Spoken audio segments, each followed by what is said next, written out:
اسی طرح باقی شعبہ جات میں اللہ تعالیٰ کے کی خاص نصرت کے نظارے دیکھے۔ ٹرانسپورٹ کا شعبہ ہے، گزشتہ سال بھی اچھا انتظام تھا لیکن اس سال پہلے سے بہتر ہوا۔ لنگر خانے کا شعبہ ہے، کھانا کھلانے کا شعبہ، کھانا پکانے اور کھلانے کے بہترین انتظامات تھے۔ دوسرے تمام شعبہ جات بھی، تمام شعبے جو ہیں وہ شکریہ کے مستحق ہیں۔ اللہ تعالیٰ ان کو ایمان اور اخلاص میں مزید بڑھائے۔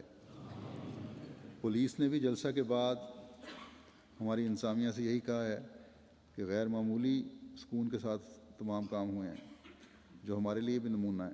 اسی طرح حکومت کا محکمہ ہیلتھ اینڈ سیفٹی نے گزشتہ سال اپنے قواعد کی وجہ سے کچھ پابندیاں لگائی تھیں۔ اس سال نہ صرف یہ کہ گزشتہ کمیاں دور ہوئی ہیں بلکہ محکمہ ہیلتھ اینڈ سیفٹی نے انتظامیہ کو کہا ہے کہ آپ کا کام اتنا مثالی تھا کہ ہم اپنی محکمہ کی جو مجموعی رپورٹ چھپتی ہے اس کی مثال دوسروں کے لیے پیش کریں گے۔ بس یہ اللہ تعالیٰ کے فضل ہیں، ورنہ یہ ہماری کوشش نہیں جو تمام متعلقہ لوگوں کے رخ بھی ہماری طرف کر دیں۔ بس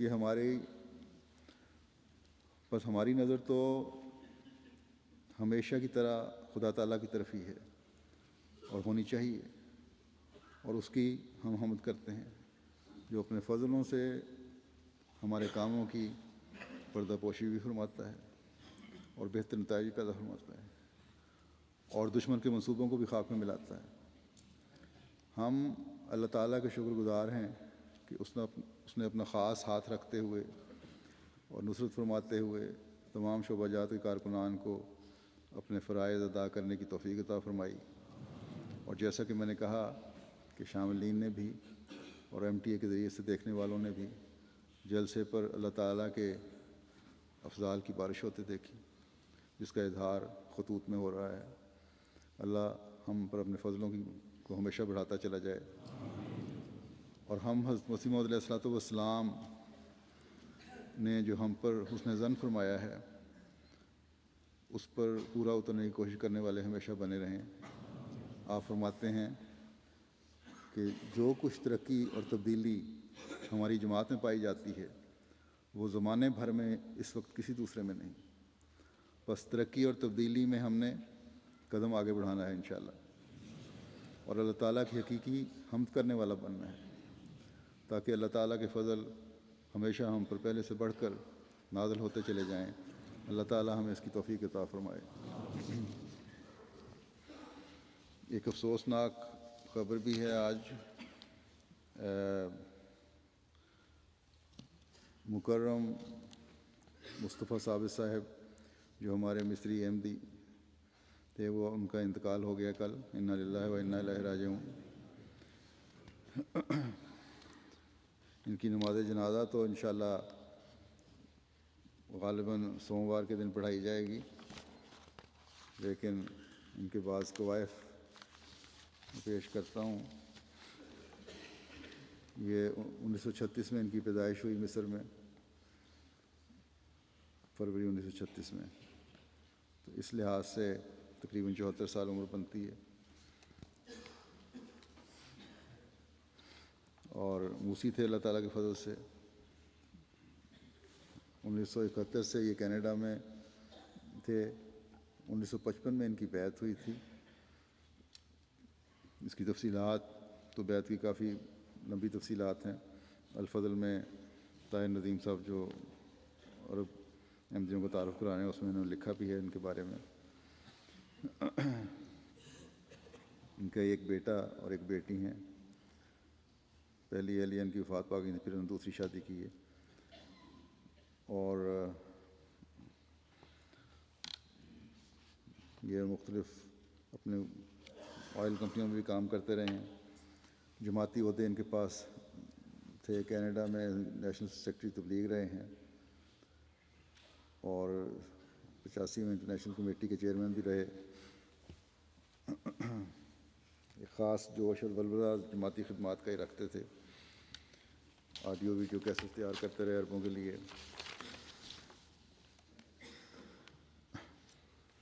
MTA کے لیے بہت سارا مواد انہوں نے تیار کیا ہوا ہے، ان کے پروگرام کئی آ چکے ہیں. مالی قربانی میں ہمیشہ پیش رہے.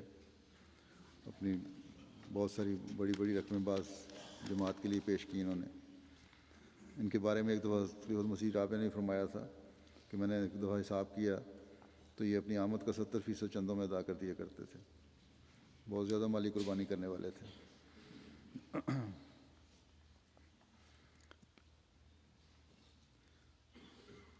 پرنٹنگ پریس لگانے کے لیے انہوں نے مرکز میں کافی خرچ کیا. مصر میں دارالتبلیغ کے لیے قربانی کی اور کئی کتب انہوں نے تصنیف کی ہیں.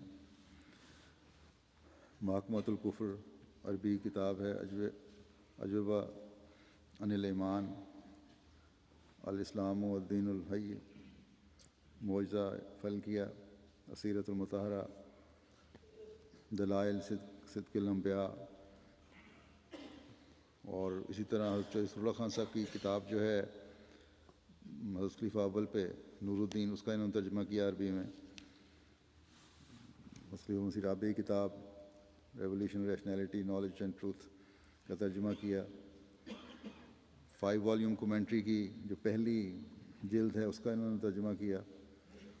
2003 میں مجھے یاد ہے مجھے پاس لے کے آئے تھے اس کا مسودہ، اور انہوں نے اصول بیمار تھے کافی. انہوں نے کہا مجھے اتنی توفیق مل جائے گی یہ مکمل ہو جائے اور اشاعت ہو جائے. اللہ تعالیٰ کے فضل سے اللہ تعالیٰ نے ان کو توفیق دی اور غالباً 4 یا 5 میں شائع بھی ہو گئی. اسی طرح دے باچا کا ترجمہ انہوں نے کیا، گو ان کے ساتھ دوسرے شامل ہوئے ساتھی، اور دے باچا تفسیر القرآن کا ترجمہ انہوں نے کیا.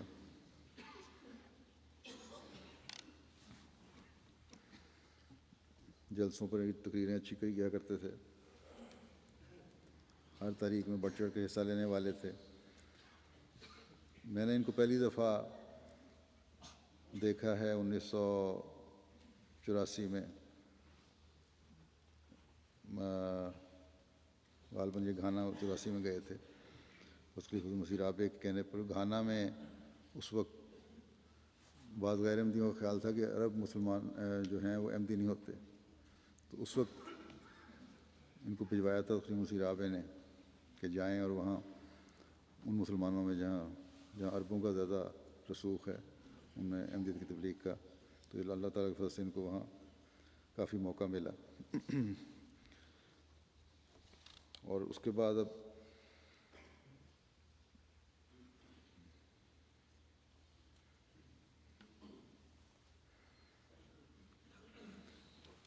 چوراسی میں جو خلیفہ مسیح رابع نے یہاں ہجرت کی ہے تو یہ بھی یہاں آ گئے تھے. اشاعت و تصنیف کا کام بہت کیا انہوں نے یہاں، اور کچھ تھوڑا سا ابتلاء میں سے بھی گزرنا پڑا، لیکن اللہ کے فضل سے انتہائی اخلاص و وفا کے ساتھ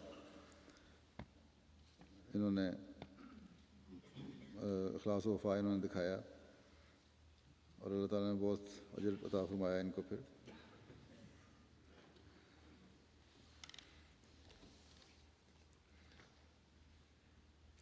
اب جب بیمار تھے، زیادہ بیمار ہوئے گزشتہ 7-8 مہینے سے، تو مجھے لکھتے رہے کہ میں یہاں آنا چاہتا ہوں، کہ جتنا وقت ہے وہ یہاں آپ کے قریب گزارنا چاہتا ہوں.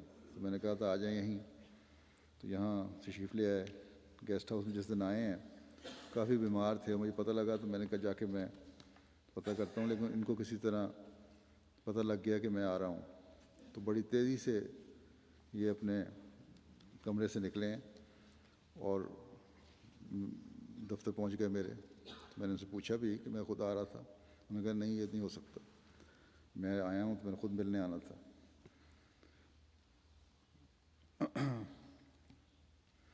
یہیں تھے. چند دن پہلے زیادہ بیمار ہوئے تو ہسپتال داخل ہوئے ہیں، اور بیماری پھر بڑھتی چلی گئی، جان لیوا ثابت ہوئی.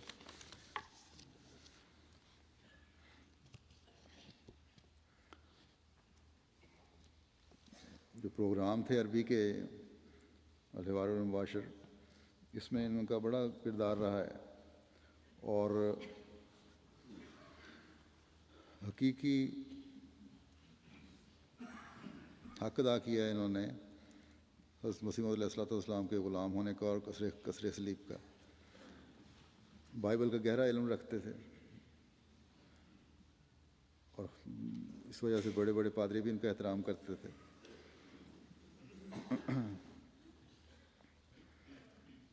اور بڑے صبر سے، کینسر کی ان کو بیماری تھی، بڑے صبر سے انہوں نے بیماری گزاری ہے، اور جب تک انتہا نہیں ہوگی آخر وقت تک خدمت کرتے رہے ہیں، اور اپنے ساتھیوں کو بھی ظاہر نہیں ہونے دیا کہ بیماری کی کتنی شدت ہے۔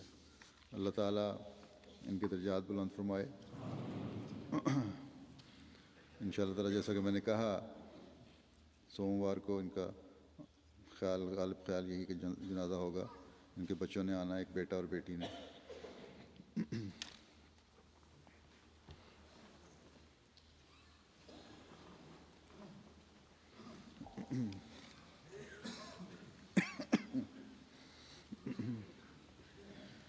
الحمد للہ نحمده ونستعینه ونستغفره ونؤمن به ونتوکل علیہ ونعوذ باللہ من شرور انفسنا ومن سیئات اعمالنا، من يهده الله فلا مضل له ومن يضلل فلا هادي له، ونشهد أن لا إله إلا الله ونشهد أن محمدا عبده ورسوله۔ عباد الله رحمكم الله، إن الله يأمر بالعدل والإحسان وإيتاء ذي القربى وينهى عن الفحشاء والمنكر والبغي يعظكم لعلكم تذكرون۔ اذكروا